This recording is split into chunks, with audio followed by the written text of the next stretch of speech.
Have you ever heard someone say, "This is a 4-cylinder superbike," or "That one's just a single cylinder"? And you wondered, what exactly is a cylinder and why does it matter? Well, in today's video, we'll break it down in the simplest way possible, with real 3D models and clear animations. So let's explore. A cylinder in a bike engine is the chamber where the piston moves up and down. Inside this chamber, air and fuel mix, get compressed, and then ignite, producing power. So when people say 4-cylinder bike, it means the engine has 4 pistons inside 4 separate cylinders, all working together to produce power.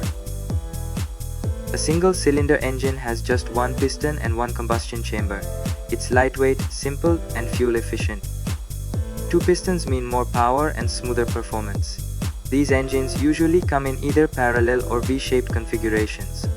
3 cylinders offer a balance, smoother than twin, more torque, and good high-end performance.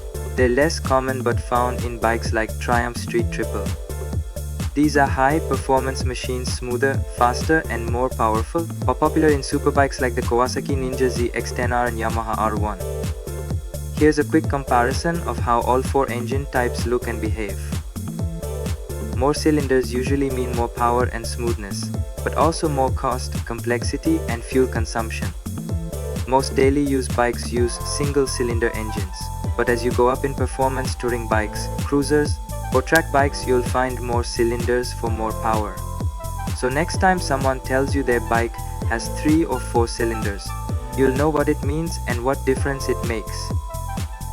If you liked this video and learned something new, give it a thumbs up, share it with your rider friends. And don't forget to subscribe to Tech Explorer 31 for more awesome breakdowns like this.